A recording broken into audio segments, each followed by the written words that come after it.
Just see why did they do that? Okay.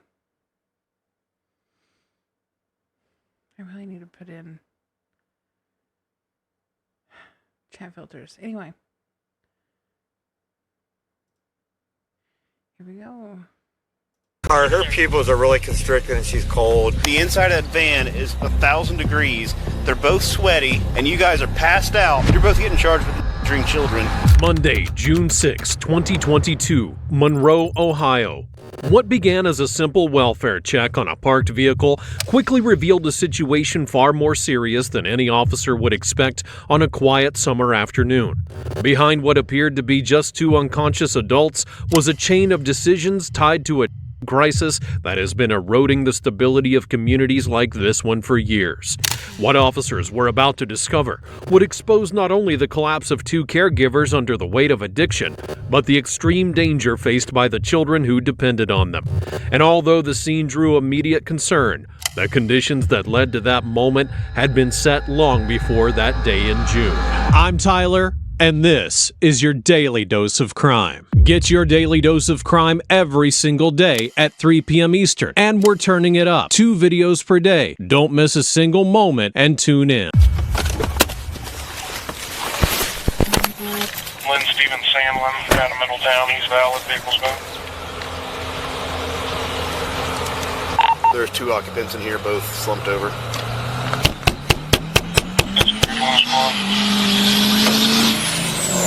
Open the door.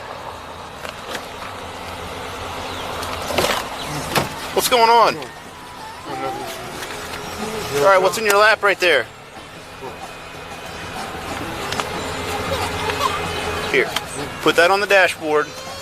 Take that baggie of that's in your lap and put it on the dashboard. Right there in your lap. Put it on the dashboard. That's not the dashboard. Whatever. Get out.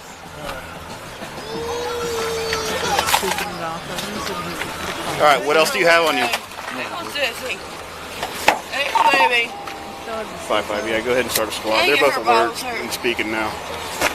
Do what? She's slurring already? Good God.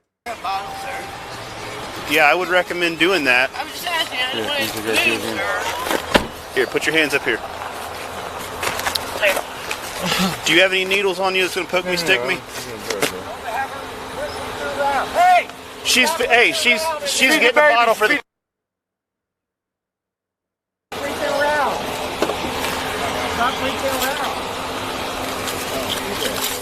Put this up here. Put your hands behind your back for right now. You're being detained, all right?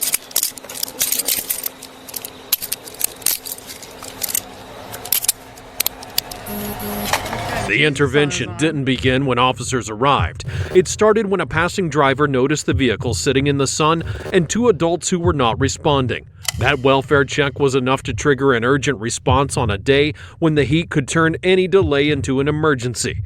As units were dispatched, the system confirmed the names associated in the vehicle: Justin E. Simpson Jr., age 48, and Stephanie L. Sandlin, age 29, both with histories linked to substance use.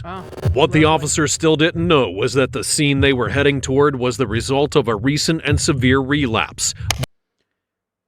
28 and 49. He's 19 years older than her. Ew. Ew. One that left both adults incapable of supervising the children inside the van.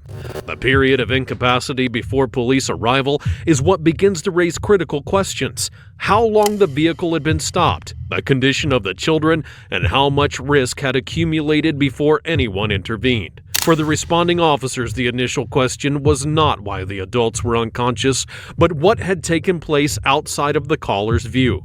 Reconstructing that unseen window of time would be essential for determining both the level of neglect and the gravity of the case. Turn around and lean up against the car. Is this your wallet? Here.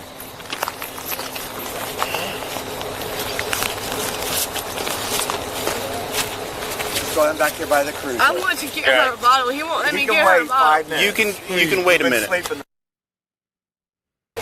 Please give her a bottle, man. We will in a minute. Yes, you were. It's on your lap. Earl Simpson Jr. Think I'm out of stupid? Middletown, he's valid. Good. Stephanie Sandlin out of Middletown, she's suspended negative. Look out. Oh my God, they're babies in like. Yes. Step back there. He had a bag of on his lap when we woke up. It was. He tossed it in between the seats, so we're going to do some digging to get it out. It's still sitting there. On the side, it's still sitting there. Where at? Right there. Not coke. 'Twas the crack. On the driver's side, it's still sitting on the plastic. It's still sitting on the plastic. Yeah, we didn't need the IMAX back then, right? Right there, sir. Where? On the plastic on the right side. Why don't you come on over here on this side so you quit? I just don't understand why you would back into somebody's driveway. Pulled up there. This is a house. So you either had to drive down there and turn around, or you pulled up here.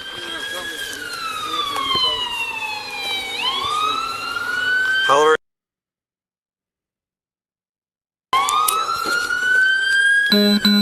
Why is there a squad? Because they said you were unconscious. That's why they had to come here. They just have to check you. What are the kids' names? Well, you know why? Because I'm just telling you. I'm looking at your pupils and stuff like that. So that's the reason why. That's why you're cold, huh? Well, but your eyes are constricted, so that's what happens. And probably what? Sir, can you please get her? Yeah. Where's the bottle at? It's a sippy cup. It's right there beside her. All right. Well, we're gonna let the medics talk to you while he's in there. And so you're staying at the Motel 75 right now. So apparently they were unconscious in their car. There's in the car. Her pupils are really constricted and she's cold. So I don't know if they've been doing something else or what. So they're gonna check them.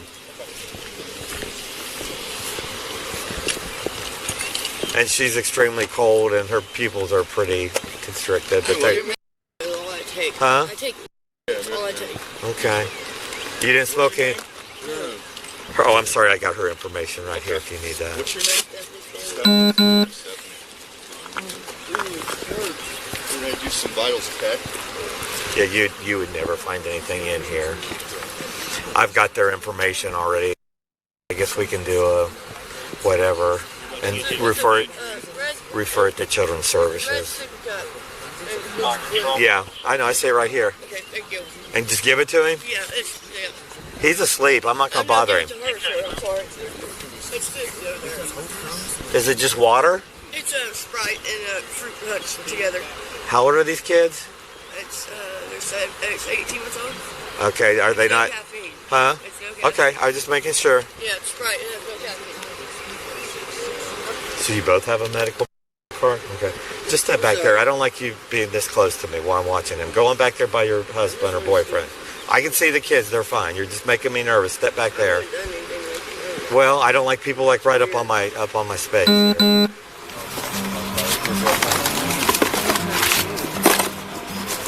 They put the man in handcuffs immediately, but this woman is kind of all over the place. I don't know why they didn't put her in handcuffs too. Put him in the car. Put him in the ambulance. Something. Just get him away from you. Did you find it? And those babies. Step back here, both of you, back here. All the way down here. Here's what's going to happen. If you keep not listening to me, I want you to go back by the cruiser back here. You too. I'm going to put you both in handcuffs. So you're in handcuffs. You're going to go in handcuffs. Go back to this car. He's going to search the car.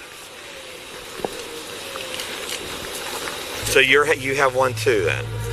As officers examine the vehicle, a crucial element emerges, one that the camera cannot capture: the legal interpretation of the scene.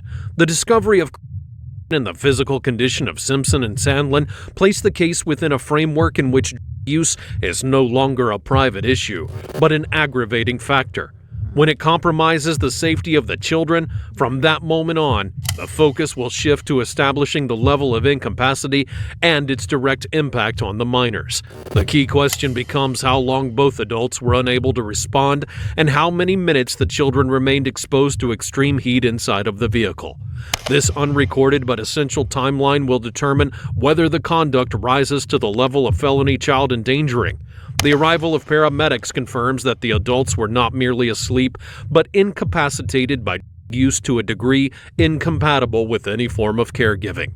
For investigators, one critical gap remains: the exact moment the adults cease to be functional caretakers. That detail, absent from the footage, will later form the basis of the most serious charges.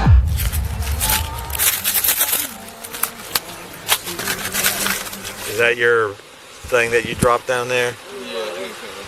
Huh? Where was that at? Did you realize you weren't at somebody's?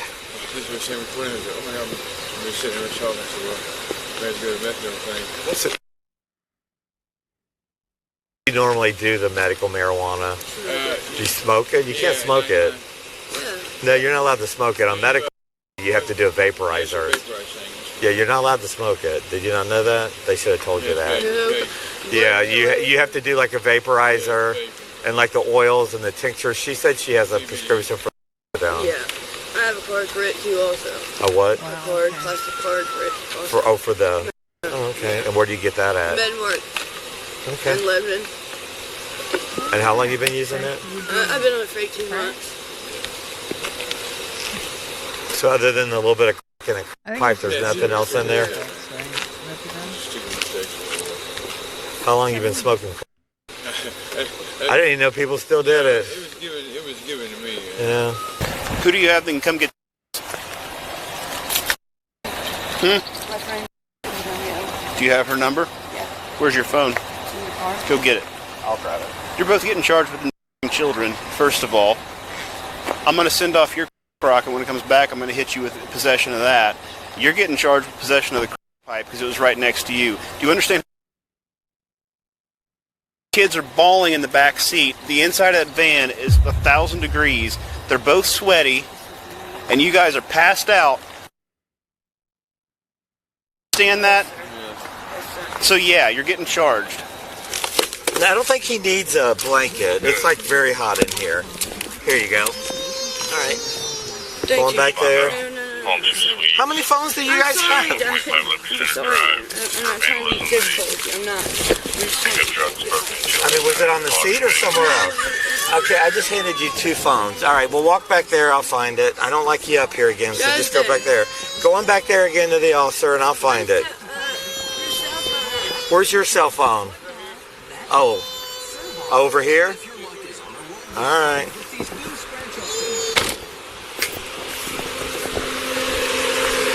Where is it? Oh my God. Oh, here it is. All right, let's walk back here. So this is yours and this is yours. No, mine's still in there. All right, we'll go back here and do the phone call, whoever you need to call. Yeah. I don't know what's going on. Just go back there and do a phone call. I'll keep looking for your phone. Can you please give her a please? Where's that bottle at? Oh, where's your bottle at?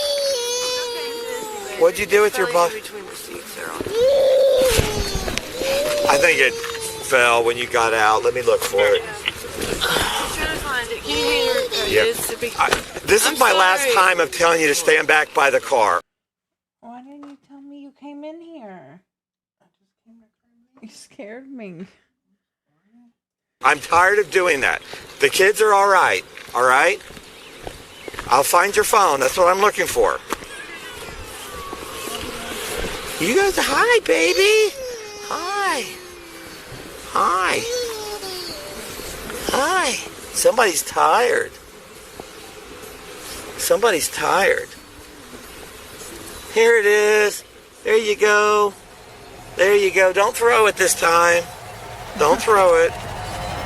In this phase, officers have to determine whether there was polysubstance abuse, since combining accelerates the loss of consciousness and worsens the situation when children are present. Under Ohio law, Induced incapacity that creates a substantial risk of serious physical harm can elevate neglect to a felony offense. Evaluating the children becomes central. In Ohio, heat exposure cases are assessed by considering the projected internal temperature rise inside of a closed vehicle, which can exceed the outside temperature by 20 to 30 degrees in under an hour. Noting that the children felt extremely hot indicates a risk of rapid hyperthermia, a condition capable of causing organ damage within minutes. At the same time, the inspection of the vehicle looks beyond evidence collection. Officers must determine whether the conditions inside, the accumulated trash, food remnants, humidity, reflect ongoing neglect rather than a one-time lapse. For Children's Services, that distinction determines whether the incident... Yeah, this is rough. And the car is so messy. And like I keep watching them, they keep walking up there. It's like, stay the fuck back. Why can't you stay back? Stay away from this officer. How many times does he have to tell you to get back? But oh my gosh. I don't know much about Ohio's laws about stuff like this, but clearly they have stuff set up for it, which is good, because this is crazy. And we hear so many cases about people forgetting kids in cars. Like the dad that left his kids in his kid in the car, and she ended up dying while he was, watching adult content. He recently took himself out instead of going to jail for it. I was like, seriously? What a coward. Anyway. Moving on. Incident can be treated as an isolated failure or if it requires immediate intervention and long-term oversight.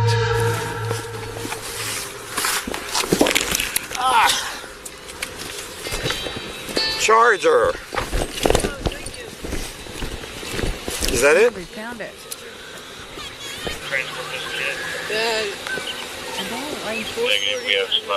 I don't like that they are not dealing with the kids and the kids are still sitting in the car.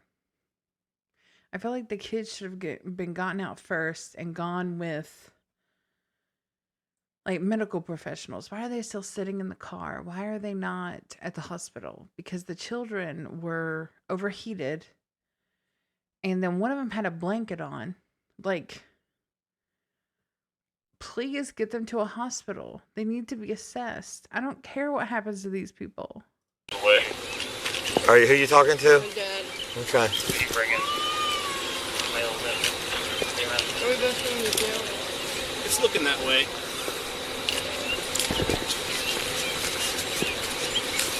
I guess we're both going to jail. Good.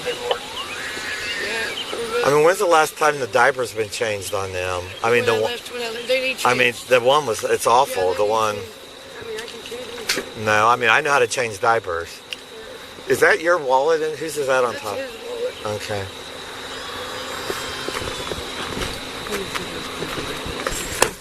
He's changing the diapers now. Which of the phones that you need? I didn't ask you to get No, out. sir, I'm getting off my Which is the phones? I need just top one right here. This one here? Here she is moving around again. He opens the door. She immediately tries to like sit still. Sit still. Is it the crack? Is that what it is? Do you have ADHD or something? What's going on? What is wrong with you, lady? In the bottom. These two. All right, we're changing the diapers right now. Wait on your dad.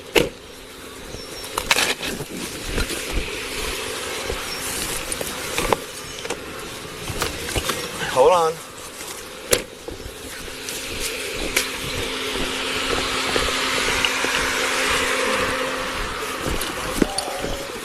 Let me get some. I thought I saw some somewhere. So I think she put something when she was reaching around back here. I think she might have put something. I tried to look around. Here you go.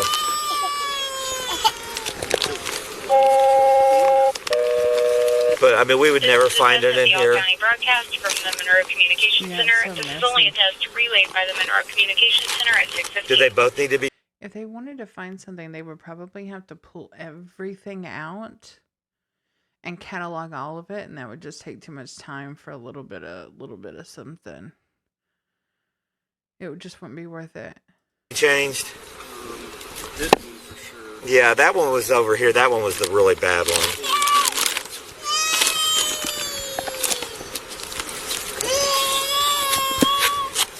We probably need to have them run him, the father, if he's coming to get the kids, just to make sure that he's not had any, because we're going to turn the kids over to him, correct? So just to make sure he doesn't have anything on him, like no charges or anything. 7-1. Go ahead. If you would, the registered owner, the father, can you just run a CCH on him and make sure there's not anything to prevent him from taking charge of the kids? Yeah, that's another thing I have to watch out for.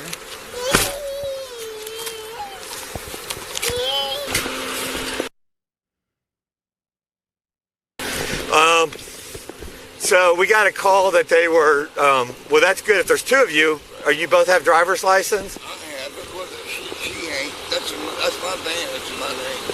Yeah, we got it. Hey, Caleb, we got a call about that, because I'm running him. What was that call we had earlier? There was a call, because I ran your plate earlier about something. Okay. Yeah, I think so. Or in this van here. Oh, I know. 7-1. Go ahead. The plate that we gave you, did we have a call or something on that earlier? I just remember running that plate or saying that. So, Check. they were passed out here, of course. They're under the influence. There's in the car and a pipe.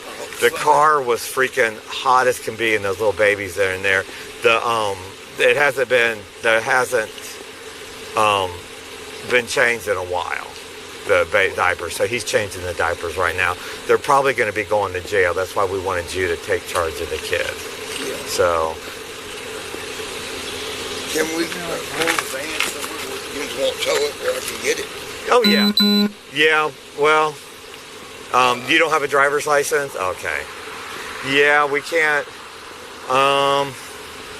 Yeah, we'll work on that. Another road around here that I park this one and I just take that one.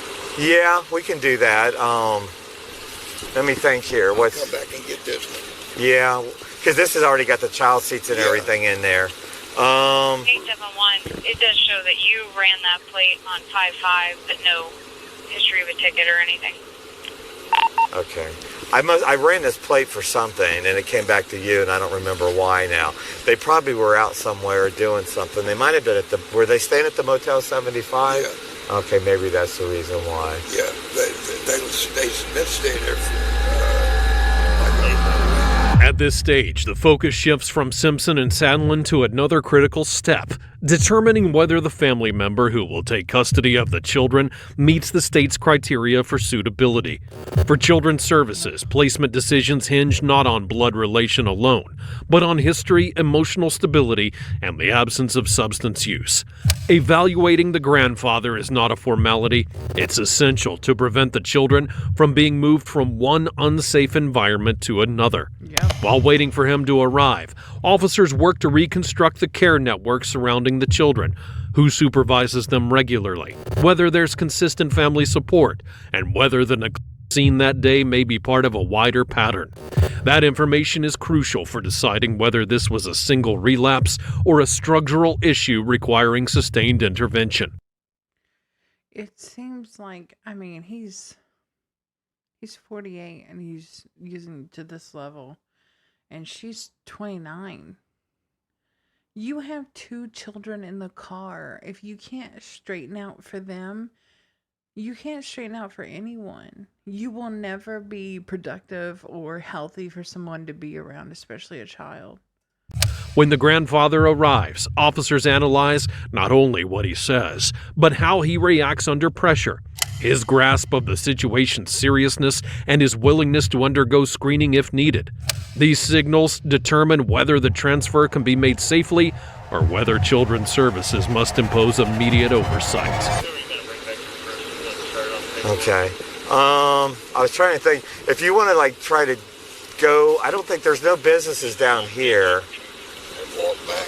And then just come back down here. Yeah, I'd probably go that way and then just park off on the road somewhere and then walk back. Yeah, he's changing them now. So yeah, you're good. He's going to go park their car down there somewhere and then walk back and just take them in this with the child seat. But I ran this plate because when he showed up, I thought, why do I recognize his face?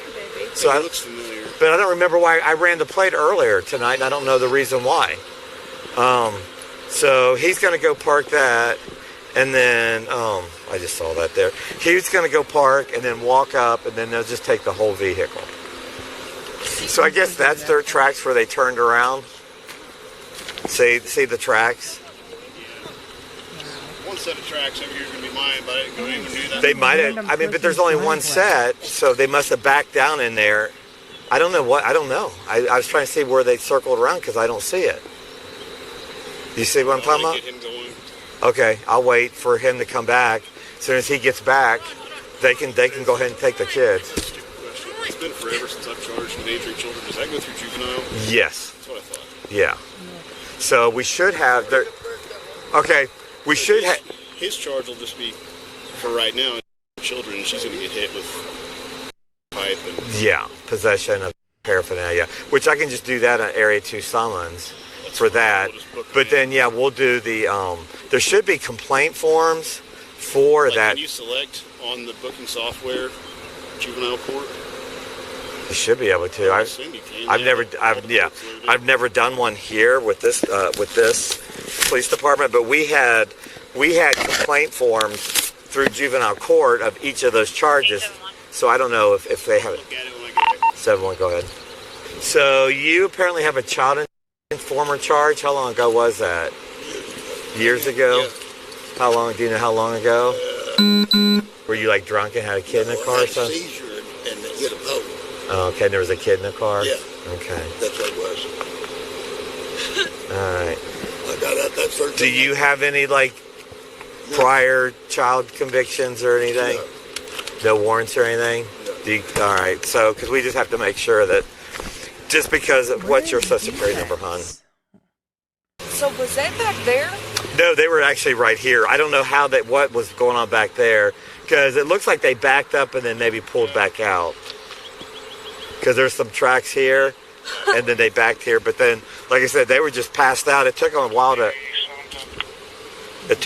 arouse them, and then, like I said, with the crack and stuff. I mean, You know, if you're gonna be, if you're this bad off in your addiction, which I understand, people need to get help. You know, it happens. But if you're this bad off, the number one thing you need to do to not be a selfish piece of shit is make sure that your children are taken care of. It doesn't matter if you agree with how they're taken care of or not. You know what I mean? Like if you have to give them to like a parent, you know.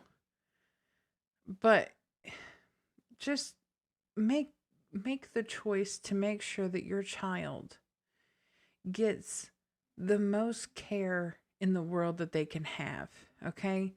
And that is what you need to do. Whether it's with you or not, if you can't get healthy enough to give them the life that they deserve, then you need to let them be with somebody who can, no matter who that is. If it's not you, then it's not you. People have to be aware when they are not safe. we're responsible and the conditions and stuff like that. I don't think they have any prior children's services cases or anything. So what they'll do the first time, they'll probably just order some type of parenting and probably do drug testing on both of them. I mean, she's on methadone, he's on marijuana, but you can't be doing. No, hell no. I didn't even know people were still doing. And I tell you what, I wouldn't give you a quarter for a van load of shit. I mean, it's expensive too. I didn't even know anybody had anymore. I ain't done nothing since that child doesn't take. Yeah. Jordan. Yeah. It was with my baby. Oh, okay. He had a seizure in the court. Yeah, but then you must have had in your system or something? No, that's the only thing I done. Well, why would they have charged you, though? They normally don't charge you. Baby was in the car. Yeah, but if you have a seizure or medical, they wouldn't charge you. They sure Unless, did you get charged with OVI or anything? DUI? No. Oh, The odd. only thing that we could have thought of was because he was in a truck. Yeah. And Oh, no child seat. Well, no, he was in a booster seat. Oh, interesting. But they said that he was too small for the booster Okay, seat. so that's probably the reason why. Yeah. Yeah. She'll go on those. They usually get set. She's going to go through juvenile court, so she'll go to court and then they'll set it at juvenile court. So you just need to go to Butler County Juvenile Court. It's weird that they're sending her to juvenile court unless it's just to get custody of the kids or something. Because she's 29, like she's almost 30. Why would she be considered a juvenile? You know what I mean? Because I don't know what it would be. Because usually they'll set it when she goes to court in the morning. Because she'll probably go to court in the morning. So just call up there and find out. Just call the Butler County Jail. They'll have it. Because we don't set bonds. They're the ones that set bond. I'll give them time to book her in, and then I'll call them. It'll take us it won't take us that long, like an hour. Yeah. Okay. So is the driver of the kids? Yeah. Okay. I'm glad Steph went right. She needs to get rid of that piece of shit. Well, I know. I hate that. Well, they're both. I mean, her pupils are constricted, so I'm hoping she wasn't doing more than because her pupils are real tiny, and usually doesn't make their pupils really constricted. So I'm hoping she didn't do. She's got to get a bond set before I can even think about getting her out. I know. Yeah, I mean, Yeah. she don't know that. Yeah. Yeah. Well, they might give her, because sometimes Butler County, they'll give you a bond before you go to court, but it's like outrageous. Yeah. And then when you go to They court, should sit there then, because I damn sure ain't got no money like that. All right. So get them seatbelted in, and you guys are good to go.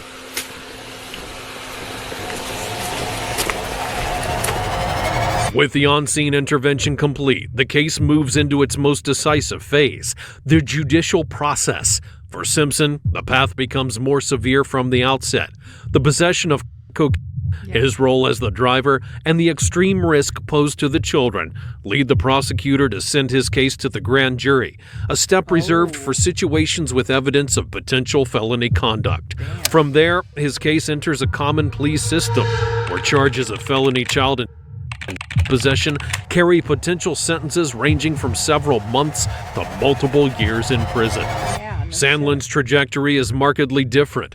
Although she is central to the case as the children's mother, her charges remained misdemeanors for more than 3 years, signaling that the court prioritized treatment and monitoring. The dismissal of her charges in 2025 would suggest a process shaped by therapeutic intervention and compliance with court-ordered conditions, a path commonly used in Ohio when addiction is a significant factor and the defendant cooperates.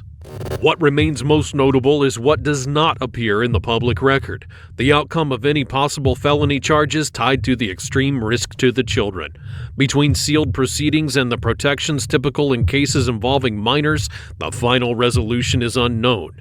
What this case does make clear, though, is that in Ohio, the line between relapse and felony conduct is defined not merely by the substance involved, but by the harm and potential harm imposed on those entirely dependent on the adults responsible for them.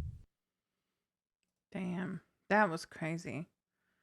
Those poor babies, they were just crying and crying and crying, and they didn't do anything. What just shitty parents.